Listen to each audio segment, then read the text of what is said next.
nie adansie ho niema papa nie nana KJC company limited nie Ekuoba simprimo wo bemaba enye nwanwa so agye abasobo wo Ghana ne amonone ene mapapa nko an woton ade ba ko a wonye bi da no wonye bi da nso ne se wabeto adensi ho ne mana obeje agu oda bi obi atowie ya no asese ne nkoku ne nkaka no omode ko enti enkra ne kumase ubetimi afre bra wutie so mpaka se ebo ewo 0204355040 0204355040 nana KJC company limited na no Central Steel for chain trailer any truck na djuma penti adensi ho ne mapapa na kachi ena ewo pokuase mayira na obi anim se medimafo herbal center Dr. Tamoda so enono pokuase mayira na se medimafo herbal center no Dr. Tamoda so what the time obeto yare no so yare ma nipa ya mobo yare ma wotamfo timi nya yare ma wontimi nya hwe entibra na yare bia wo na dro bia so wo yare a esa medimafo herbal center ne timi sa yare e ma ne dimo eti wo fa ba bia adwojo anase sisi yare anase wo kotodwe diabetes prostate in men anase hypertension, kidney failure, infertility in men and women. Anasa yari aye crown crobra. Wodofu bi a wobubu ogu demono. Brana mi dima for herbal center. Dr. Tamoda so enye ne ho adwuma nkasa. Eti Ghana hade wo bi anim na wo Kumasi Ashanti region. Bua kwa gogo. En wo tie se nkranfo frɛ no se afede maba. Mabebo men se wo pokwase magra mi adwuma. Mi dima for herbal center nie ayare sapapa nie. Eti fa no 0244 774-282 0244-774-282 na wodem na niema nyina etimi akoyi ankasa na 0500727215 0500727215 na enkran so pokwase na ubehunu wo ho eti wo frɛ no na wodem medimafo herbal center onyankopɔn ne yaresafo ne mamasase we so de wo fa medimafo herbal center so na dia so yare yabo yaba ne pabne so yabo Eya SOMPA 106.5 FM Accra. Nyame aduma efiada SOMPA OB bus no ye outside broadcast no ye Page studio no Freedom Watermelon Street and ye dia kwakosi kantamanto edwom mfimfin baby ya fosufuo wo mo ton paboa wo mo ton tade wo mo ton bags ne ye dia kwakosi mfimfin ho and ye be transmit live e dia free ho enti SOMPA OB bus kantamanto edition ye fiada we ya 28 November 2025 eti share ho e ho be ye de ye ba nye nko ne ye ba ye ne sponsors neba eti ye be chade ye free ye ja chade SOMPA 106.5 FM de ye free ye ja chade ye beche niema Twisco Promasido diabano ye beche bi Bell Beverages for drinks and so ye beche bi na ka hunu se ye young toothpaste and in a brush and ebo ye chidom am ye de SOMPA OB bas no ababe pie wo kantamanto eti kantamanto fue ye babe de ye hu dia kire mo ye mu be hu sa ampa radio bia babe pie nkran a ye fa ne SOMPA 106.5 FM na ya ba ne pab ne so eti hye wonu AKOSUA ABOAGYE na ehye Professor Kobla Abochi na prof prophet aba Dr. Odro ono so ewo ho ya presenters nyina ya dwumadie efri ya kase bokosi enumre anopa no onum ekosi enumre no nso ne de ya gina mfimfin ho no a ya transmit live e de efri kantamanto dwom na de afa radio so na ya bodawuro ene obete ya bo ya ba SOMPA is trending na say ya SOMPA 106.5 FM Accra na sa dwumadie ya toothpaste ene ne brush wo mo na partner wo mo ne yakabom e de dwumadie ebrewo time heba me boye chidom Bell Beverages so eka home and na 21st clinic sada no won be free house cleaning at the amount uba kantamanto free ye be shompom den we eye SOMPA OB bars nyame adoma hia ye na niema ebekoyie edro ba ko etimi bo immune system no ye friend tonti na 74 mixture anasa T74 yare bia benya wo na onipadua na yemre na nipadua na be yemre dia na ekyese immune system no wo mo chi wo ho ba bia anyi enti T74 ne ye friend tonti na 74 no sa wonum bia eni wo begina na naso pabene so wonro dos dodo Debbie na wo kwa yare sabia Debbie na wo yare ya immune system ne ho adwuma to aduro ba ko pe ya friend tonti na 74 measure T74 na sa wonomu a yare biara na broskoto na to baby kidney infection na broskoto no liver infection ba na brenase prostate enlargement na brenase wonum sente nko ye na brenase eye T74 ya nananum tete dudo no ene ya nti sensuo ene de DHC afra FDA agiatomu tonti na 74 measure sa wo pedudu to kan shi drug lane ena Kumasi Ashton Colina Heba fra wo mo sesi 024607348 024607348 na with them some packers ye bona wutie na meka wo say ene ye bedi kenke na ye just hot kenke dokuna eye hot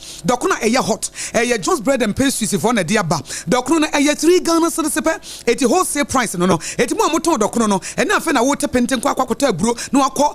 nika akwa yam ansa na wo ba beka wo bread do ene obi a soft life it is a wo fresh just hot kenka near the dokuna bro 3 Ghana cedis now they are 5 Ghana cedis 6 Ghana cedis and na wo na wo kro no we susu de eye hot chest na egum no ye de ba wo di si wo kra ma de chia dokuna na enya hwe wo nso se bia weekend wo ye party a eye just hot kenke it just bakery e wo dome commercial bank echi wo no mo dia ba it from sesi a 02560688832 eye 02560688832 dokuno papa dokuno ehye dokuno ye de yellow corn a vitamin A aye no eye just hot kenke enti wo kenke experience no aye easy aye healthy and na edaye prekope so mpaka se bona wutie fe SOMPA 106.5 FM akra ye home so ye ba ye beto so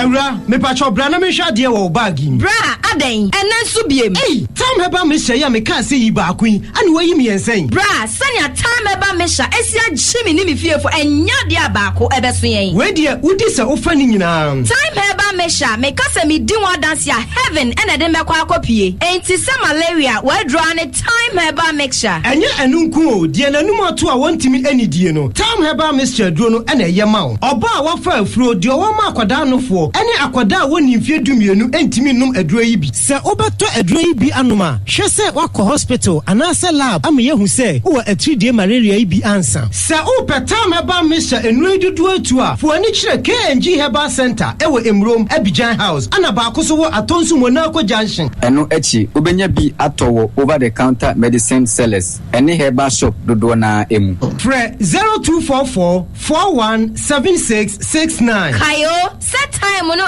TIME time herbal mixture afi malaria fever bi adani ziba ewo munu betu akọ FDA agi adwade nkratoa yi atum tontonte yenum nsane e fadwen ne e fadwen mpa se na nim se bre bi beba ama tonti na 74 upa ye ne simple T74 abeye adru tonti na 74 ana T74 asa twe yadwene esina nanom dodo so se de na dodo bua ma nanom enyare basabasa no saa na tonti na 74 ana T74 ebo nipadua no emo immune support enti obi onum bie no abre bia ne ho den tonti na 74 yi nso yaye no se nsuo krokro wa kama enti ba bia wonam bia obetimi de wade akọ samene wa anka fi na ekroyi eda no nko na wie ye wa bra mennom T74 samennom tonti na 74 menya hoɔden mennom ne da bia T74 yi eye hahama ene ye de aye na DHC ena aframa na ye kama saa no T74 ahoɔden ni apomuden ko a wokɔ pharmacy ana ba bia to nro bia ubenya tonti na 74 yi bia to T74 yi enye ma oba wa fa afuro ana obi a oma nufo ana se obi a onya mfie dumienu etufon frɛ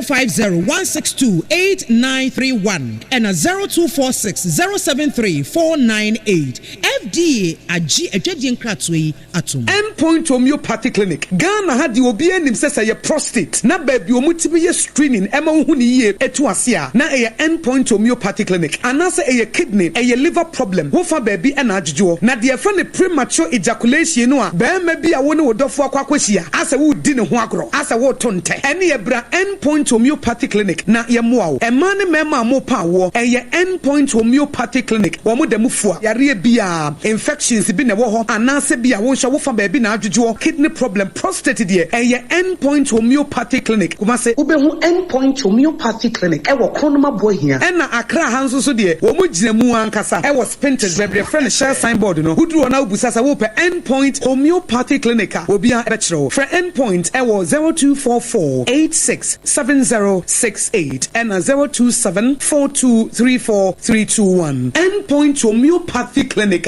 wo mo dem fua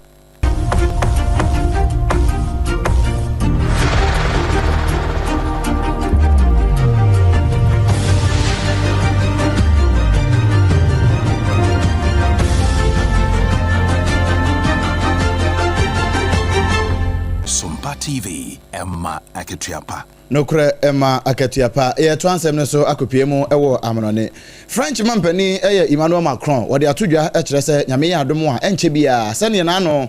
Ghana nso yes announcement no say ye de womo a area mo service e de am oman no won peso mo so oman no ye de bi be kwa so da adwuma num ne akotete wo mo bambo mu na o ma timi e de abo oman no ho bra no French fo nso eso mba be ye bi na French mampani Emmanuel Macron kire se we no e be sa bosumi du pe enti ukwa ye ukọ fa entity num nyina bosumi du national service no na wawie uwie a na ba abontere na eno na manfo ka se we no de na che se wo mo de mabru ni be ko Ukraine na wo mo ne Russia fo e de akọbọ ni dendenden no so de be nyane sa na emom wo mo se French fo no e wo so mbom ho bansie e so msiesi wo mo na emom e wo so manfo no te se ne bambosem no ase no etie ansa na wo matimi awurawura mu no mabo mo akasankasa ho ban afi wo kire se sa bosumi du no a wo mo be ko no e na enye enhyen so se obi a na ye de ne be ko na emom eye nia wotu ne ho asi wo se wo pese wo ko ho no wo koye sa eno sa no ko a ye be ma allowance ye de be ma no e ye be se 900 euros a wo de ko pounds no mu a ye be se 790 pounds e de ko si 1000 euros a no so ye be se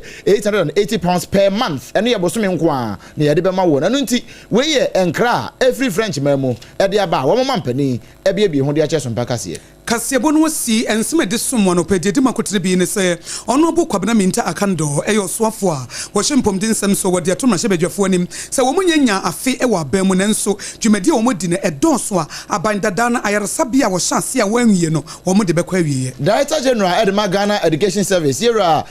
Professor Ernest Kofi Davis one na ka se wo se STEM education eniema aban sika ewura mu nyina no ya maso mramfaso emma hyebedwane wo menhia south ayo no bo na naje bafo ewu a wode atoso mpaka se ebo anim se chairperson dada na woda electoral commissioner no mame Charlotte sai wono ankasa na kofa ne hawba ne ho so ema yeyi na die firi se na bedi akire mienu no opese oyi wo moto se akonya ena omo so di omo nim fa ne ho no ekọ yoko ema mami efiri adwaso kane suhum aban crash peninche se Irene na atosi ado wo mu hwe wone wo mu MC sine kasa aso ne man na nanom bi na kasa na kasebo efiri SOMPA 106.5 FM akra no efa ye headquarters wo kuma se eye SOMPA 93.1 FM ayiko eye 100.9 wo kuma se hono a Adamfopa radio Paris France takwa SOMPA ye 101.1 FM tachima SOMPA ye 106.1 sunyana SOMPA ye 98.9 Nkronza SOMPA ye 90.7 Mankasim eye Kingdom 106.1 FM decoder so eye SOMPA FM ye Facebook page no eye SOMPA 106.5 FM akra